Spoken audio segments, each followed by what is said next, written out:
Hi,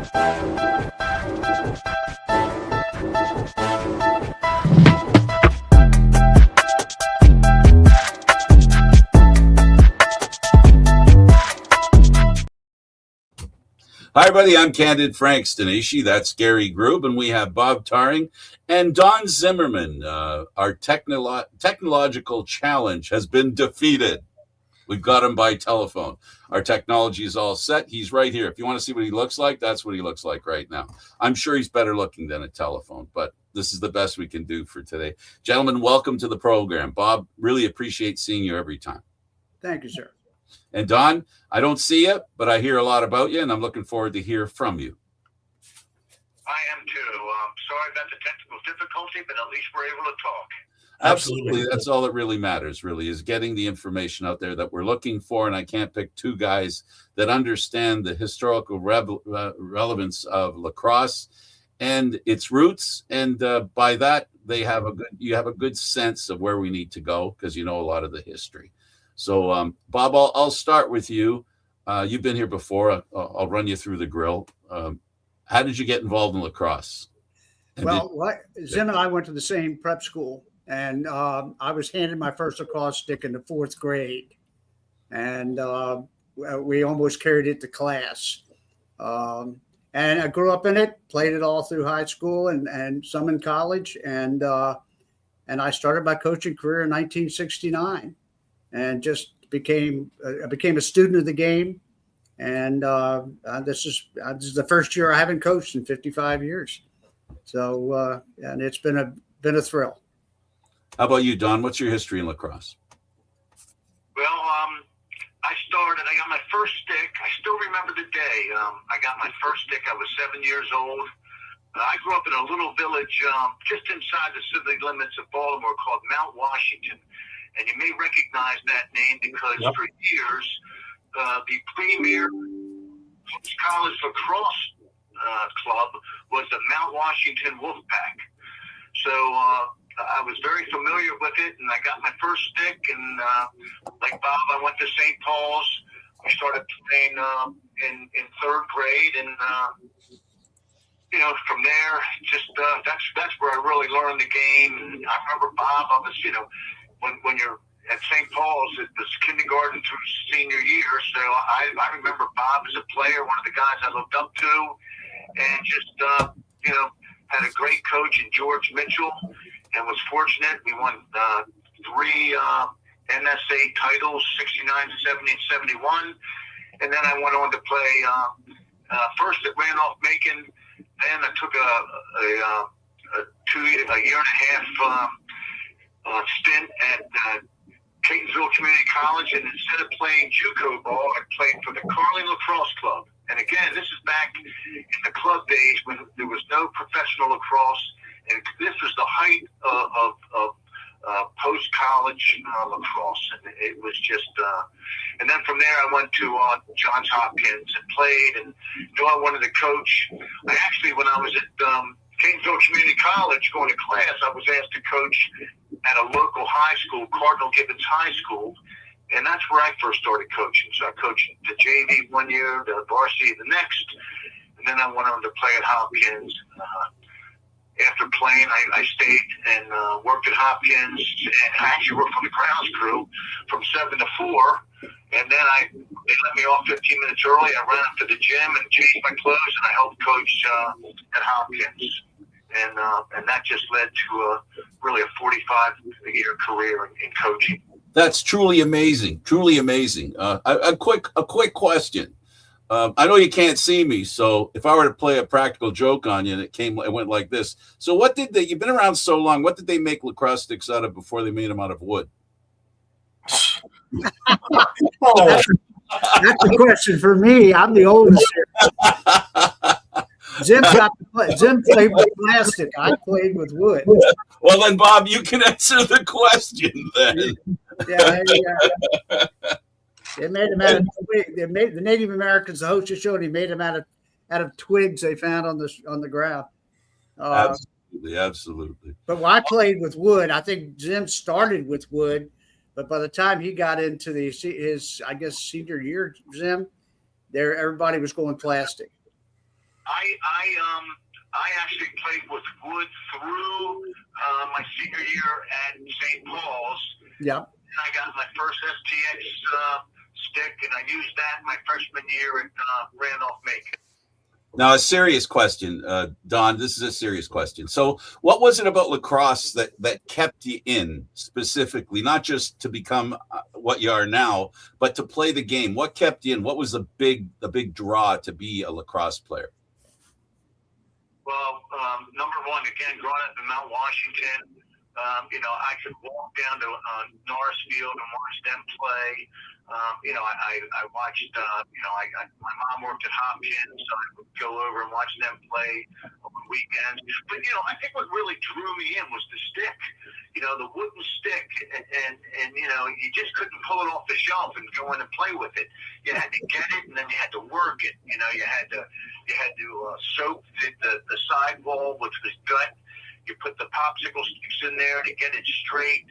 Maybe pull it on a little bit to get a little higher, and then the stop was again gut, and you could soak that and kind of make it into a little reverse C, so it would sit in there, and they weren't perfectly balanced, so you had to play with it and work with it, and really get to understand that stick, and it became very, very personal, and so and then just when you had it perfect, crack it, and then you had to get You crack it, yeah. the fiberglass tape and the resin and all that kind of stuff to try to bring it back to life. So it was the stick, and then of course just playing the game. It's the greatest game going, and Absolutely. early on, once I was playing at the Towson YMCA, and that's where I first started playing before I went to St. Paul's, and again, I'm 7 years old, and they put me on attack because I had a pretty good stick work back then. And all of a sudden we lose the ball, and the other team gets the ball running down the field, and I'm chasing it, I'm an attackman, and I just go right over the midfield line, chasing the ball. And the coach blew the whistle and said, no, you're an attackman. You're going to stay on this half of the field. I said, well, I don't want to play attack anymore. I didn't like standing there watching, the action from the other half of the field. But I always loved lacrosse. It was something that grabbed me and never let go. You spoke to the investment that you make, a personal investment with the stick, the relationship that you develop with the stick, so much so that you would do everything you could to resurrect it and save it because of all that investment. I know this as well. Not only did you make a lot of an investment in the stick, and other players did of your era and do today, because the pocket is the pocket. But I think the return is the part that always Gary and I learn from talking to all of you, where you feel you have an obligation to give back, when it comes to lacrosse. I'll ask you that, and then Gary will take over. So what's the important thing in your mind, the first and most important thing that brings you here with us today, and the thing you carry in your back pocket that you always want to pull out, that comment, that thought, that belief, when you drop in to places like us who are looking for your experience? Well, I know what lacrosse did for me. I mean, it just gave me joy. And I'm a very competitive person, and I like to win. So you had to have your stick ready. I tell my kids, and I tell people, lacrosse is a great game, and we all want to do our best, and we want to be successful. But to me, the beauty of lacrosse was that I was able to learn life lessons through the game that I carried with me as a coach, and I tried to teach my players the same thing, how to win, how to lose, how to be graceful and humble, and just be a teammate, discipline. Lacrosse has done everything for me. And so, to me, my job is to honor the game and to get back to the game by helping produce solid, athletes, citizens that when they go out and play the game, have the same respect and love carry the banner that you picked up and feel so important to carry? Well, I'm going to insert something about Don. He's being a little modest.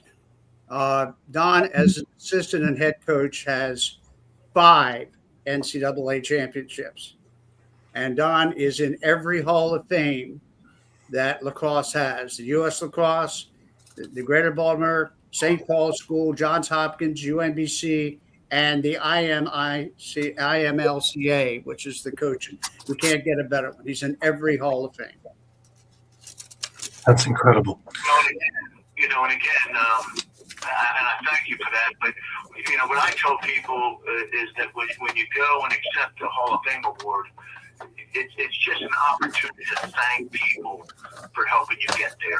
And that's what it's all about. It's all about, it's a great team sport, and just all the people that have supported me over my career, my family, former coaches, players, parents of players. That's what it's all about. It's all about the people.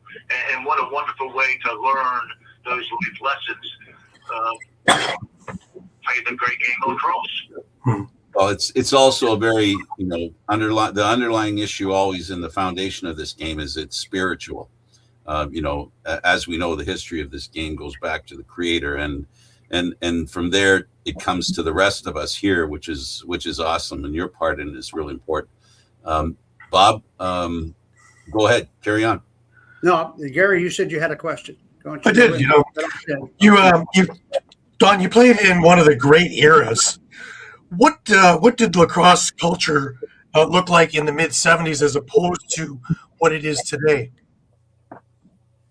Well, I think it was a much more intimate sport. The real growth hasn't occurred yet. And again, give credit to the modern sticks for the rapid growth of lacrosse. Nowadays kids can walk into a store and just pick a stick off the wall and punch in the pocket a couple times and you're ready to go.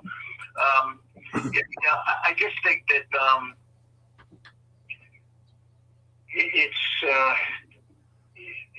just repeat that question one more time because I kind of got sidetracked. Well, the lacrosse culture in the 70s as opposed to what it is today, how much different is it? Well, again, much more intimate. Not everybody played, and when you walked around and you were carrying a lacrosse stick, even in Baltimore, sometimes people would say, "What was that?" Not so much, because Baltimore I do consider one of the hubs of the game. But for instance, I have been and continue to be associated with the game of lacrosse and the growth of lacrosse in Japan. And first went over in 1987, and there you saw, and there was just a small group of college players that had discovered the game, Keio University, and they as the Japanese do, they researched, they went out, and they found a way to get the equipment, they got videos, and but when we would go to visit, do clinics in Japan, particularly in Tokyo, you took the subway everywhere, and all of a sudden, you're carrying a lacrosse stick and some equipment, and people are looking at you like, "What's that? What is that you're carrying?" And and that was a very intimate situation. So I think the intimacy, just not as many players out there playing the game, and it just seemed also a little bit more innocent, if that makes sense. It was just kind of almost a little culture that you had. You're playing lacrosse, not everybody did it. It's a cool game, and I think that's the difference. Right. When you took over at Hopkins, how did your coaching philosophy evolve from when you first took over to when you started really excelling in there? Well, I'd go back to St. Paul's and George Mitchell, right. the coach at St. Paul's. George Mitchell, he was a great player, great coach, and played at St. Paul's, played at Hopkins, was part of the team that didn't lose a game during those 8 years. And I just liked his philosophy and his style. He was laid back. He let you play a lot. He taught you the fundamentals, but he let you play a lot. he was a twice around the goal guy. 5 minutes of warming up and let's play. And then I played for Henry Ciccarone at Hopkins, and he was just very, very competitive. He was a stickler for the fundamentals. Reach discipline, but at the same time, he would run through a wall for the guy. So I think he was obviously more a different guy and a different style. And then in between, I went down and was an assistant coach with Willie Scruggs at North Carolina, and he was and still is to this day one of the most organized people I know. And he was kind of a combination of stickler, staying on you, but very, very soft spoken. He didn't say a lot, but when he did, you certainly paid attention. And all great coaches, all great leaders, all teachers of the game. Right. Kevin Forster is with us. He officiated many of you guys' games, both of you. Oh, yeah. Kevin was a fixture. You didn't argue with him on the sidelines, right, Zim? Well, I got to tell you, now I'm more, not more on, but I'm also involved with the rules and the officials. But I always believe that you need to treat officials with respect. Again, you got to be a role model to your team. You're sitting there coaching a game, and you got 35 guys behind you on the sidelines. You got guys on the field. And I just felt like, I didn't want to be a guy who was yelling at the refs. I wanted to respect them. But I was told later on that, by some very good officials that, they would appreciate that. And then if an older official was, officiating on a crew with a younger official when they were having their pregame meeting, one official told me, he said, listen, if Jim says something to you, listen to what he has to say because he's probably right. So, again, I think if you're always sitting there yelling at the officials, after a while they tune you out, and you don't want that to happen. But I also think that, look, I think everyone needs to respect one another, and certainly a coach and official can have a good relationship. And I feel that's the way I went about doing things. Right. Over the years, what would you say is the biggest change in lacrosse since your playing days? You've seen some of the greatest players come on through between the Gates, Jeff Teat, a number of players. CJ Kirst now comes to mind. But through all the years, what do you think the biggest change is, how the game's evolved? Well, again, I go back to the sticks. In the 1984 championship game where, we were fortunate to beat a very good Syracuse team, 13-10.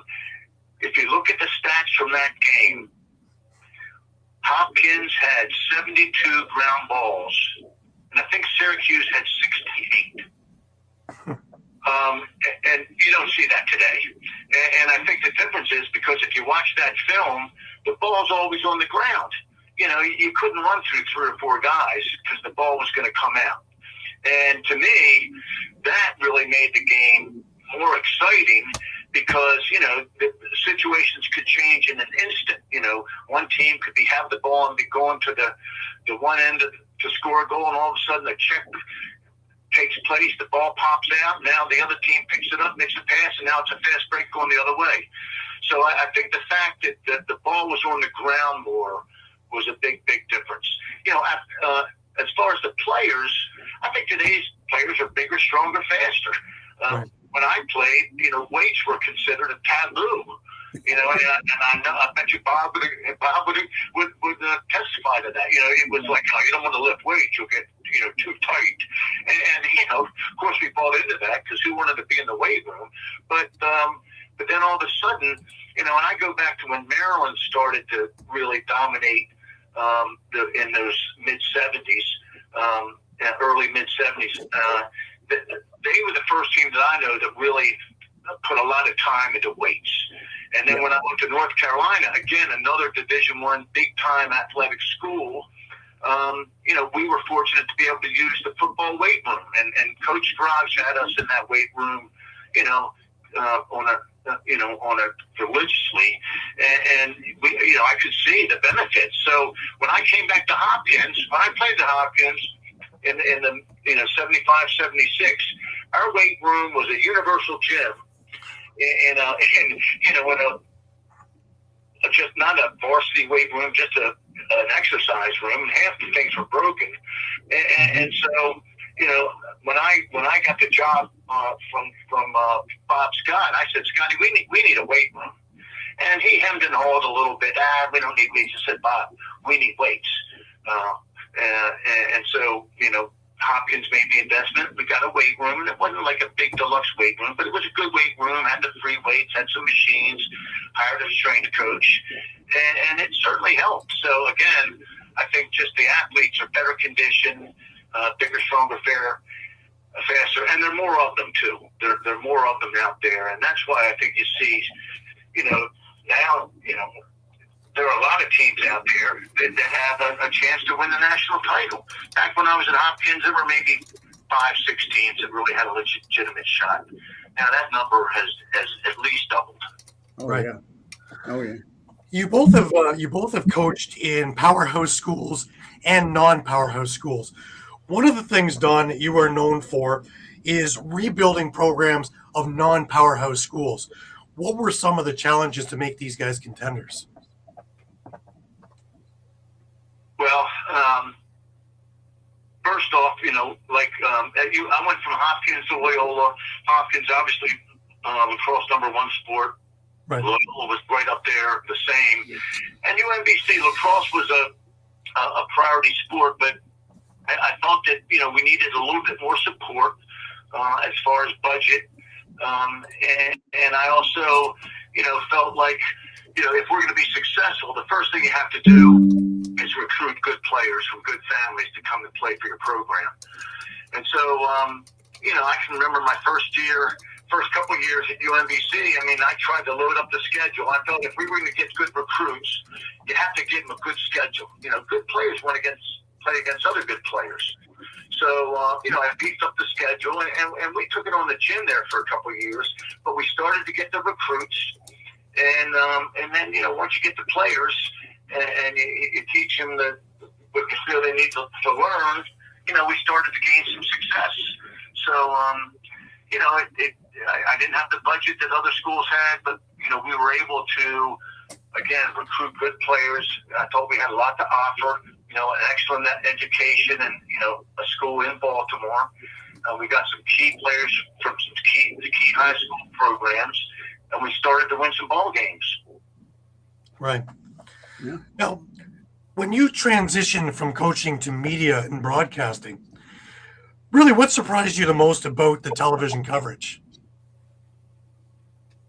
Well, I can tell you this.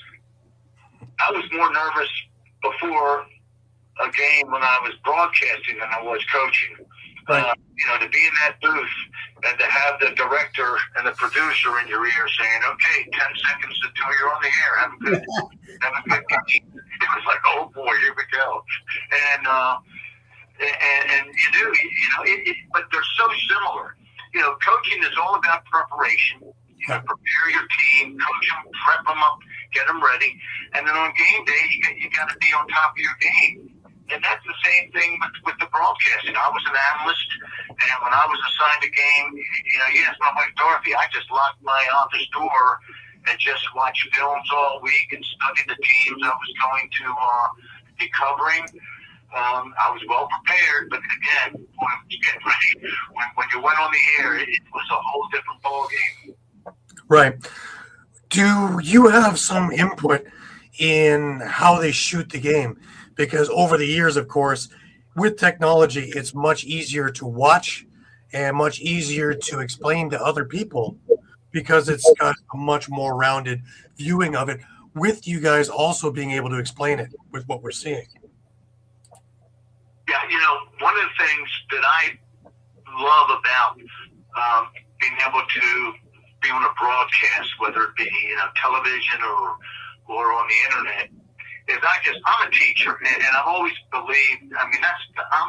Some coaches are salesmen, and others are teachers, and I'm a teacher. I love to teach the game, And so to me, if you're on a broadcast, you have an opportunity to really teach the game to a lot of people, and I really enjoy that. I love the game, and I want the game to spread, but I think that there's so much. It's an intricate game, and the rules can change, and I think a lot of people are fascinated by the rules, and some are confused. And so, to be able to teach the game, teach the young players, hey, this is what you should do, and focus on this and that. To me, I really love that. One of the things I'm doing now is I'm working with the NCAA, developing a weekly in-season training video for officials and coaches as well. And what that allows me to do is watch a ton of games, and I break down games, and then I send my notes to my partner, Jay Fitzwater, out in Indianapolis, and he pulls them, and we create a library of plays, and they're under categories, personal fouls, technical fouls, crease, face-offs, whatever.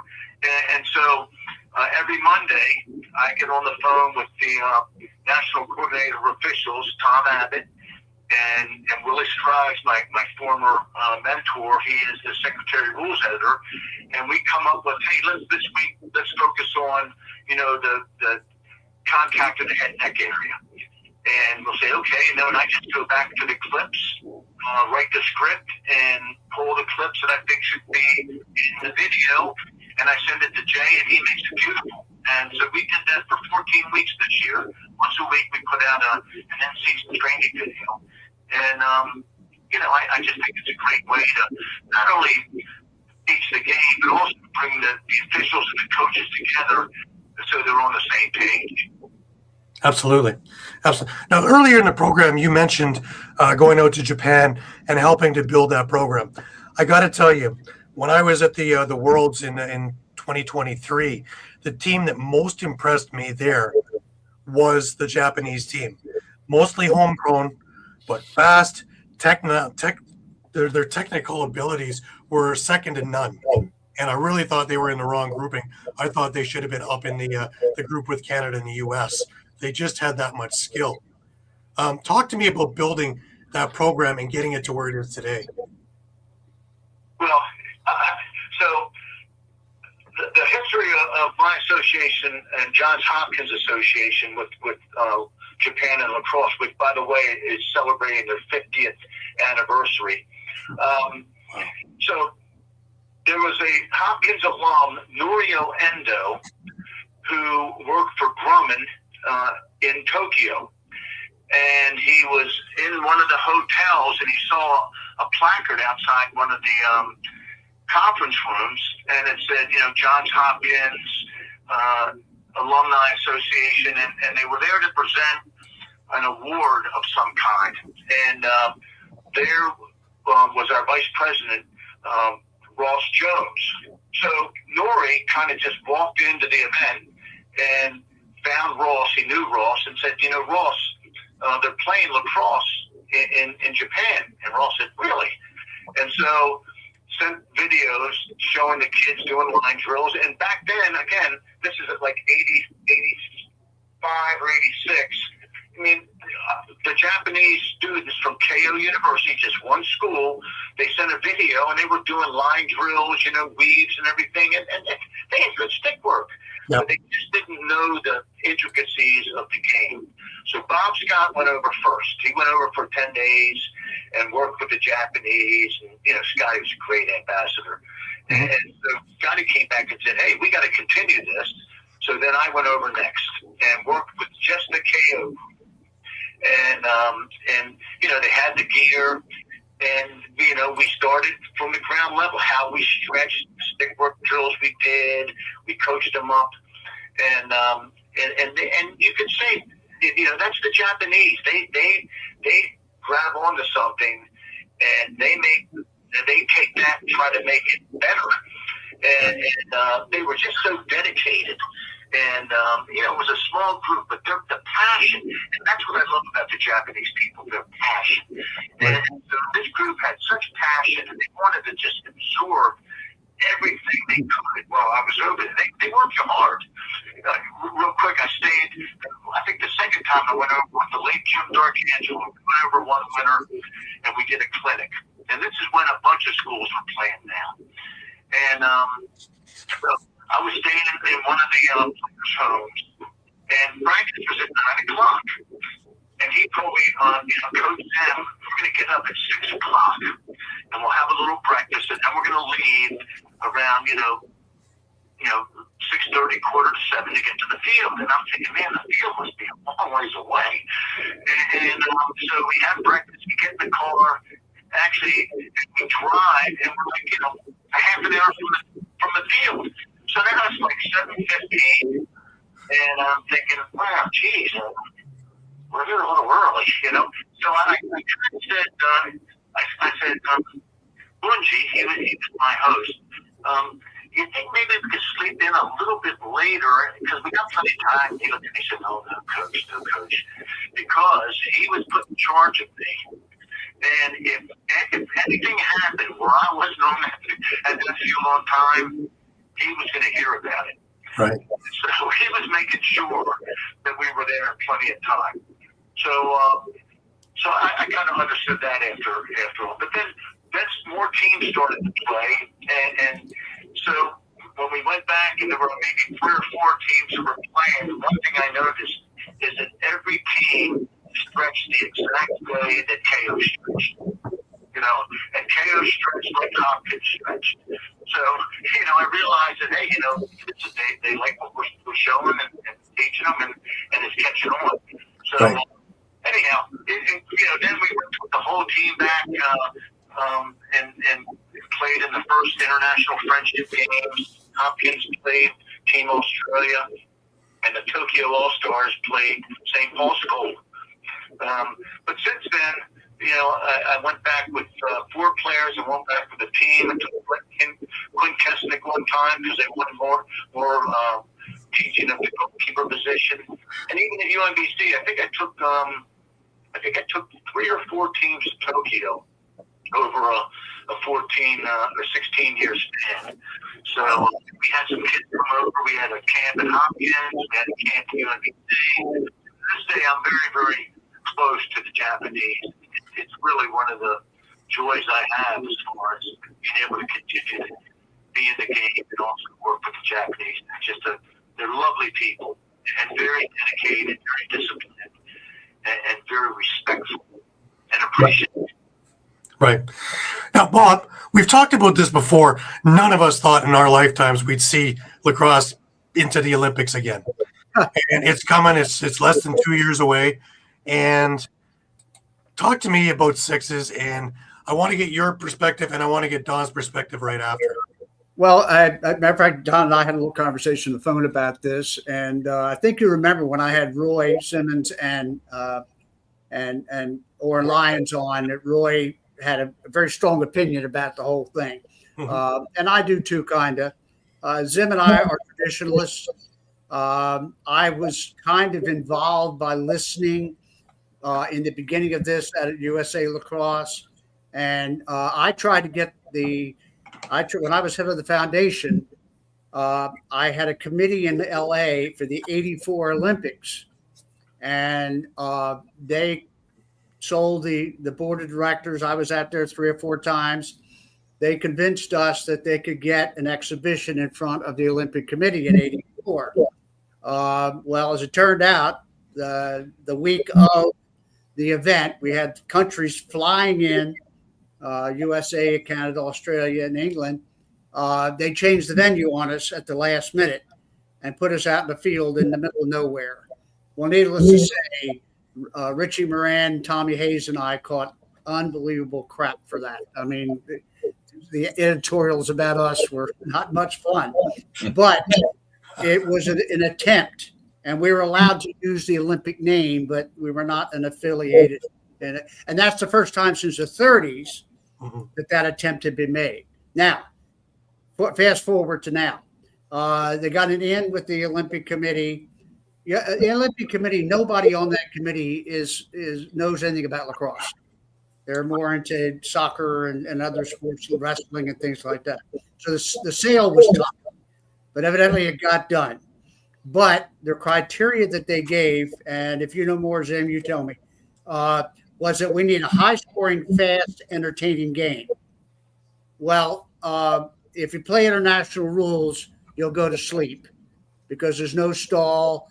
It would never have worked with international rules. And they wanted a shorter field, so they put it. So basically, sixes is box lacrosse outside.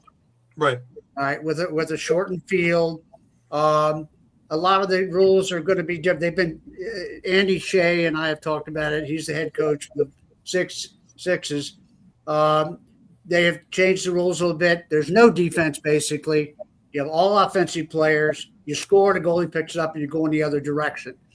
So you do sub, but you hardly have time to set up and play defense. If it goes out of bounds, it goes to the goalie, and he goes the other way. So it's not the closest guy. It's very fast. I've talked to a lot of the players that have been playing it and practicing. It's a 20, 21, 22-goal game.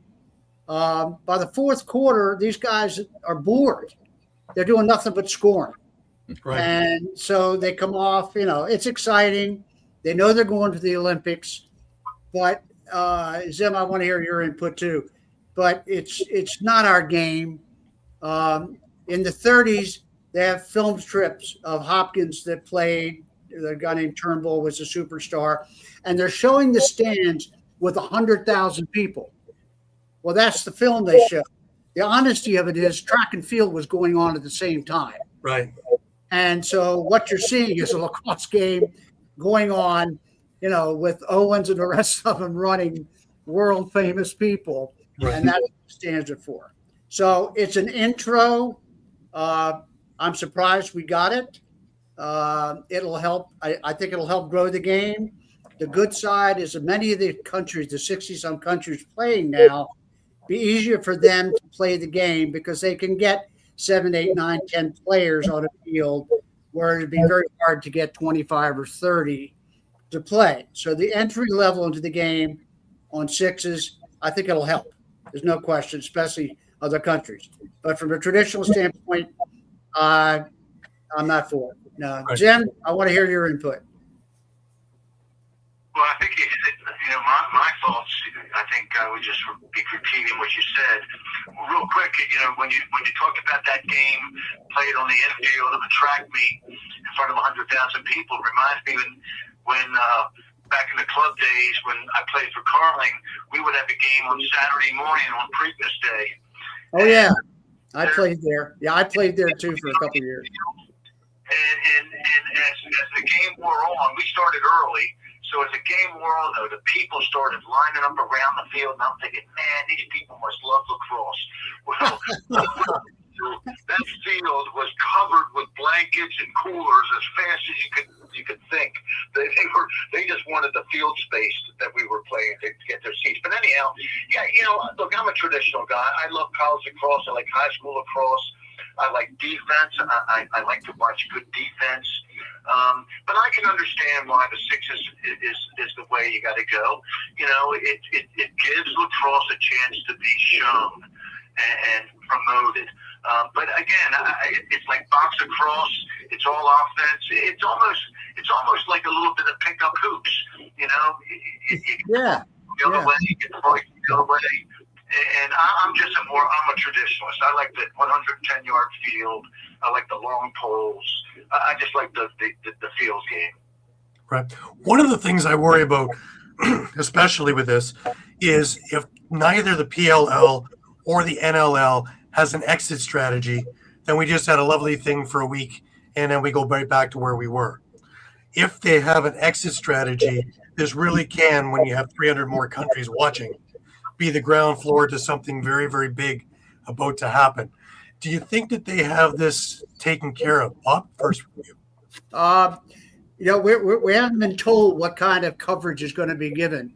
If you remember, some of the sports were played at 3 or 4 o'clock in the morning Yep. And on television, and nobody stayed up to see it. So we do not know what the broadcast format's going to be yet. And if, hopefully these stations like ESPN and Sports Network, if they're in the middle of the night, like some of the hockey games were back in the 80s when we won it, they will tape it and show it during prime time. Mm-hmm. That's what we can hope for. I've done some work with ESPN, and so is Zim. They're going to go where the money is. Sure. That's what they've always done. I mean, they cut Zim and my brother out of broadcasting to have the Three Musketeers do it, and they're good. But I thought my brother and Zim and I did some for NFL, for the NLL, for the indoor, for the box. I thought they cut my brother and Zim out, and I thought they were two of the best on television. There was no question. I don't know if you agree with me, Zim, but that was, I thought they did a great job. So we don't know what the format's going to be. So if all the games are 2 or 3 o'clock in the morning on the West Coast, well, it can't be because of, but they could be playing at 10, 11 o'clock at night with, the 3 or 4 hour difference. So it depends on how they present it. We don't know. We just don't know how it's going to get exposed. I mean, what's your thoughts, Zim? Yeah, you don't know. You have to wait and see and see how it is presented. But I will say this, no matter how it's presented, I like the fact that there are athletes from around the world now that will pick up a lacrosse stick. Yep. Yeah, that's a good part. And no matter what happens as far as TV or anything else, these players will walk away with a love of the game. And to me, that's a beautiful thing. I have a qualifier in that. It's a constant thing that I'm going to keep mentioning this until after the Olympics. We have to be ready for the little, bubble of interest that's going to happen because of the Olympics, and be able to hit while the iron's hot. And because the people aren't going to come to lacrosse has to go to them. So once people are aware of it, I hope we have the infrastructure to bring them in and capture their interest as soon as it is present. Well, that's, I think, the job of World Lacrosse Organization, the USA Lacrosse, and the Canadian Lacrosse Association. You guys just restructured up in Canada, I just understand. And Pierre Fillon, who's a friend, I know he's doing pretty good in Quebec, even though he's retired. It's going to be a PR campaign, no question about it. Right. And diplomats from the game, from countries, need to go back to their country and create clinics and teach and gather things together. I volunteer, and I know Zim's done it. Be happy to go to these countries and do clinics on the heels of the Olympics. I mean, absolutely. Yeah, and it all has to happen before the Olympics and be ready for when the Olympics happen is my point. There's a great opportunity here to inspire, get the people who are inspired into the game. Just like when the story we hear all the time, we heard it today. I'm 7 years old. I saw a stick. I was amazed at the game. There was the stick. There was the game. I started to play. That's what I'm talking about. So when the interest sparks, we need to be there to capture those folks and be ready to bring them into the game and really let them know what it's like. The sticks are ready. The teaching's ready. Everything's going. Well, I agree. And I don't know what Zim feels, but it comes down to, like anything, dollars and cents. Absolutely. And if we have people like Cy, who's got the, in NLL teams, who could buy a country, if people like that stepped up and presented clinics for the pro players or even coaches like Jim and myself, but that kind of people have to step up to finance it, because we can't do it on our own. And my point, what I've found is, at least going to the Rebesky tournament the last number of years that I've gone, is watching European lacrosse, even as box, the interest in it keeps increasing year in, year out, and the skill levels are increasing year in, year out. So you look at the Czech team, and they're quite good. You're looking at the Swiss team; they're getting better and better. You're looking at Finland. You're looking at Switzerland. You're looking at Denmark, and they're all getting better and better. So it's working slowly. I'm hoping with the Olympics that this is the big push, that this gets everybody starting to move in the same direction. Yeah. Zim, what do you think? Yeah, I agree with everything that's being said. I think it's a wonderful opportunity, and it's like going back. We're all kids at heart, and going back and first picking up that stick, it was like magic. And I think that's the way kids feel. They pick up that stick, they're doing something different, and they get to master the stick, and they find a lot of joy and satisfaction in the game. And then once they start playing the game, and the up and down, and the contact, and scoring goals, I just think it's right there to be taken. I agree. And, I had a tour of a place called the Good Stick Company when I was in Radicin, just outside of Prague, and saving them all kinds of money from trying to get the sticks out of North America or out of Europe or out of China, to do it right there at home. The kids there are stringing sticks. The people there are building their own sticks, and you're putting sticks in hands from kids right on upward, and it builds the interest and the love. And you can watch these kids string sticks in 10 minutes now. It's amazing. Yeah, well, unfortunately, that's dovetail on what I was saying. The manufacturers used to be in competition. I know when I was working the World Games, when we had the first one in '82, we had a major fight between Brian and STX, and I sat in on a couple of those meetings. I mean, it was bloody. The manufacturers and Under Armour, people like that, suppliers, Nike, they need to get involved because they'll benefit too. Sure. And sponsor something. We have now, and I think Zim will agree, for the first time, we have international heroes in the game of lacrosse. Right. We never had that before. We have international heroes that are playing the game. And unfortunately, most of them are pros. But take those people and make them ambassadors and send them out to do things, to clinics and stuff like that, So, and that's just my opinion. Oh, I agree. Now, for both of you, your personal reflection, what surprised you most in the evolution of lacrosse over your lifetimes? Bob, I want to start with you. Wow, I was hoping Zim would get started with that one. What has surprised me the most? I would say the growth of the athlete. I started coaching back in the late '60s, and the growth of the athlete over the years. The stick has certainly had a lot to do with it. That the development of plastic stick changed the game, put in a lot of people's hands that could never have played with a wooden one. But we're talking about. Well, look at the teams now. Notre Dame, star player, football, MVP playing lacrosse. Yeah. And these kids are big, fast. And I'll tell you right now that the University of Virginia, I've been involved with their lacrosse team now for a number of years. And their team is the same size as the football team when I started Virginia in '64. They're the same size. Right. And they're better athletes. And you're watching body control that you only saw in basketball 10 years ago. Right. It's unbelievable. The stick work is unbelievable. And they're wearing less equipment.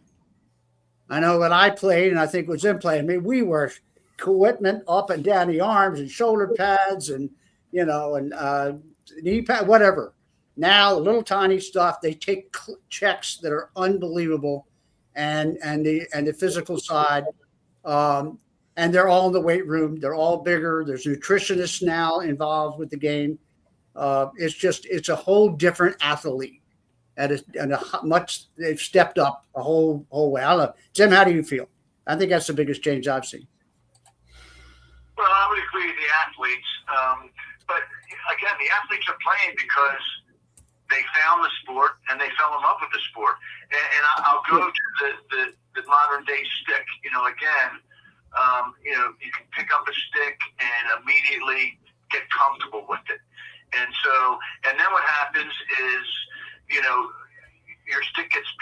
down to the next generation. So, those sticks don't go away. They're somewhere, and you pass them down to a son or a neighbor's child, whether it be a boy or a girl.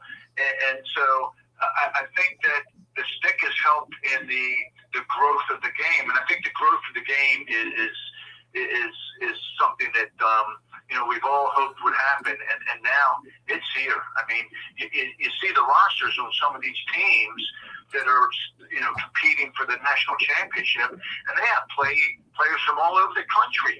Yeah. There was one of the teams had a goalkeeper from Alabama. And so, 20 years ago, you would kind of laugh at that and say, nobody from Alabama that plays lacrosse. Well, now they are. And so that's what I have seen is just the growth. And I think that television actually has a big part of that. Last weekend, all I did was sit around and watch lacrosse. It's the greatest lacrosse weekend of the year. This weekend you got the quarterfinals, 2 games, on Saturday and 2 games on Sunday. So it's out there for kids to watch,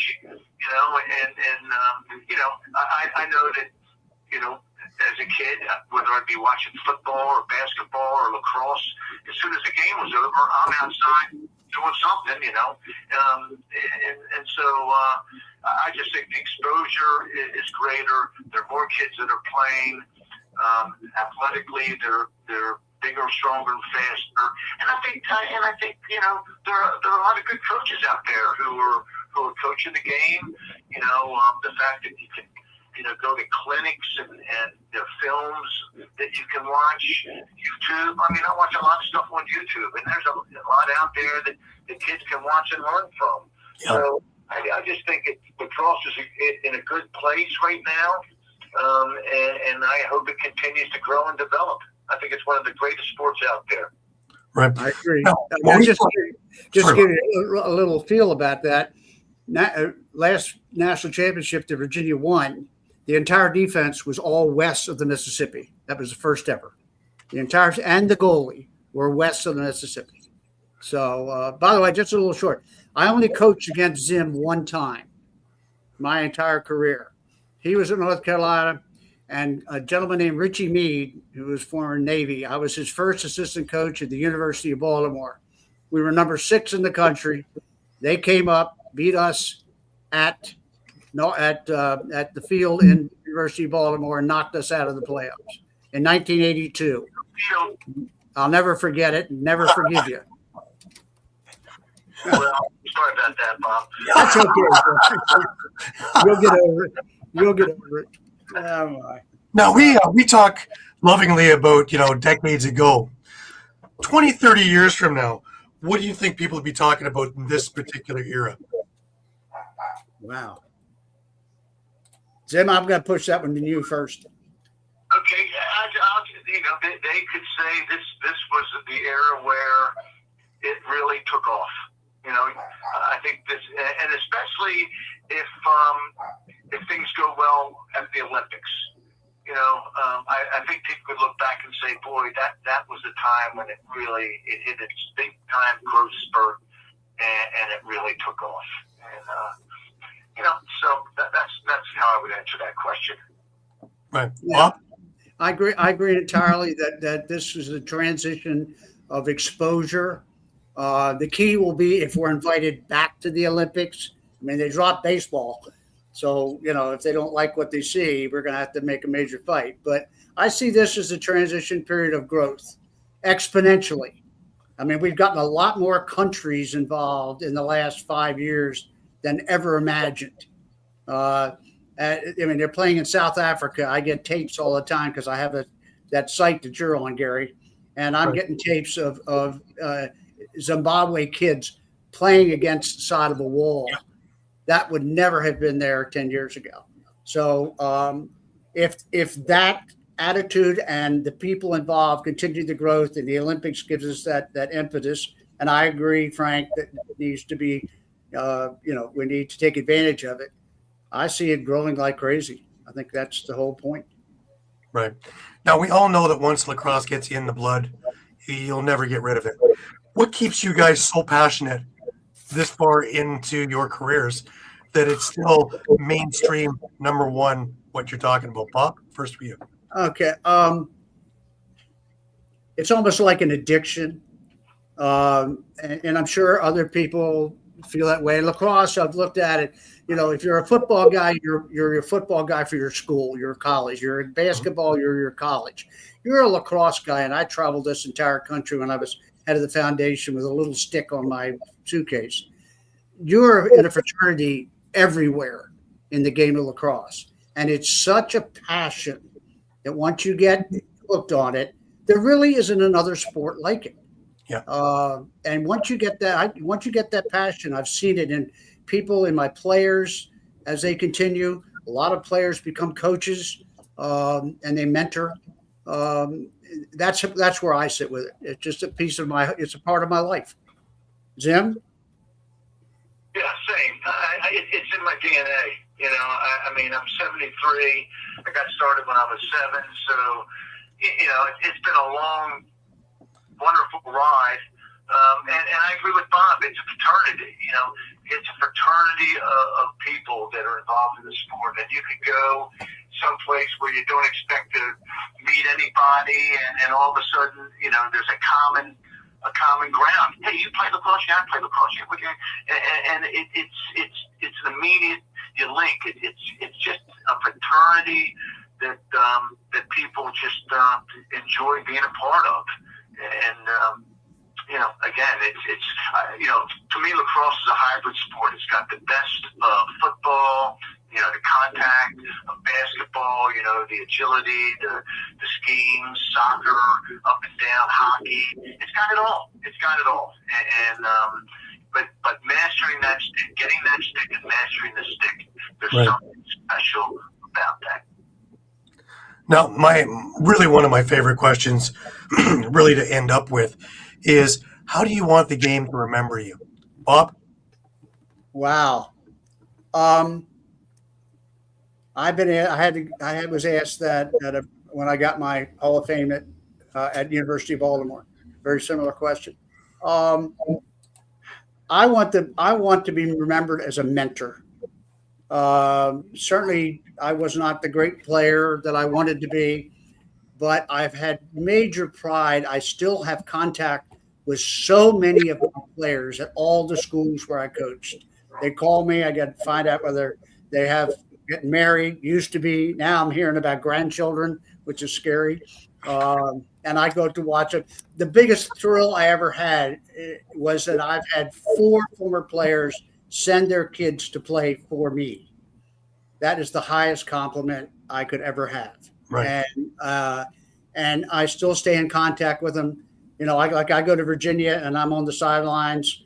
You can't be an official coach with the NCAA rules, but I'm on the sidelines. The kids talk to me because, I'm 80 years old, but they still understand that I have a history and I love being mentors. And I'm talking to kids that went to UVA now and their future. So right. that's really the way I want to be remembered. Don, how do you want the sport to remember you? Same. I like to be remembered as a mentor and a coach, someone who was fair, tough but fair. I was fair, but I was tough on my players because I think that's all part of growth and development. After every fall and after spring, I would have one-on-ones with the guys. I love the one-on-one talks with the guys. Off the field, let's talk about anything. But one thing I say is that when I do leave this earth, they're not going to put my win-loss record on my gravestone. No. This is serious. It's not the wins and the losses, the losses. They kind of disappear after a while. To me, it's not about that. It's about who shows up at the funeral. And I had such great memories and great relationships with so many players. And a lot of times, I don't know if Bob experienced this, but there's some players that you maybe butted heads with during the 4 years that they were coaching with you or playing for you, and you know, they maybe leave, and you think, well, geez, I hope he had a good experience, and then all of a sudden, maybe a year later, 5 years later, even 10 years later, I get a letter in the mail from a guy who I thought maybe didn't have a good experience, and he said, "Hey, coach, I just want you to know, I finally understand what you were trying to promote and teach to me, and those are prized possessions." People ask me, "Hey, where are your championship rings?" I don't know. I do not know where my championship rings are, but I have a drawer of letters and note cards that I received from former players that, to me, that if I'm down, if I need a pickup, I don't go looking for my championship rings. I go looking for those letters and read a couple, and it reminds me, you know what, you got it right. You got it right, and so did the kid. And to me, that's what it's all about. Same experience, Don. I've had the same. So it's very rewarding. That's wonderful. I want to end it on that note, on such a great high as we are here. I really want to thank Bob, as always. I want to thank you so much for coming on yet again and talking lacrosse with us. And I always love and cherish your moments, even talking on the phone. I really enjoy every minute of it. Don, I really want to thank you for taking the time. Technologically or not, doesn't make a difference. We got the message out, and it was wonderful. Thank you so much for taking the time and talking lacrosse with us and going through your life with us. Well, thank you for having me, Gary and Frank. And enjoyed meeting you, even though, again, it's just by audio. And Bob, thank you for approaching me at the St. Paul's Blue Jay weekend and asking me to do this. I've really enjoyed my time in our conversation. So thank you again. Thank you, Zim. Appreciate it. Gary, Frank, thank you for having me again. I'll be back with some Absolutely. more interesting people. Absolutely. Well, all I can say is, as hard as I try, I keep touching the phone, I still have a blank expression on Don's face. Don, it's a real pleasure. Sorry. I'm sorry. Go ahead. Well, thank you. You're welcome. I was going to say, I don't know if I've ever had a blank expression. There you go. Listen, it was a real pleasure meeting you by phone or otherwise. It was a pleasure to listen to the history that you had to share with us. But most of all, the thing that we always learn every week when we do this show for the many years that we've been doing it is the passion that lacrosse people and family have for the game. And thank you for your part in establishing that in my mind and reinforcing it. Well, you're certainly welcome. And again, thank you. It's a great game, and great people are involved in it, and it's just special. So thank you again. You're welcome. And of course, that a good segue to Bob Tarring. Ditto to you too, my friend. Thank you for being here, and thank you for helping us to get the better insights into the game and how important the history speaks to the future. It's always a pleasure, gentlemen. I love being here. So for Gary Groob and the guys, Bob Tarring and Don Zimmerman, I'm Candid Frank Stanisci. Thank you for watching. We'll see you again next Thursday. This has been an NLL Lacrosse, where all we do is talk lacrosse. Thanks for watching.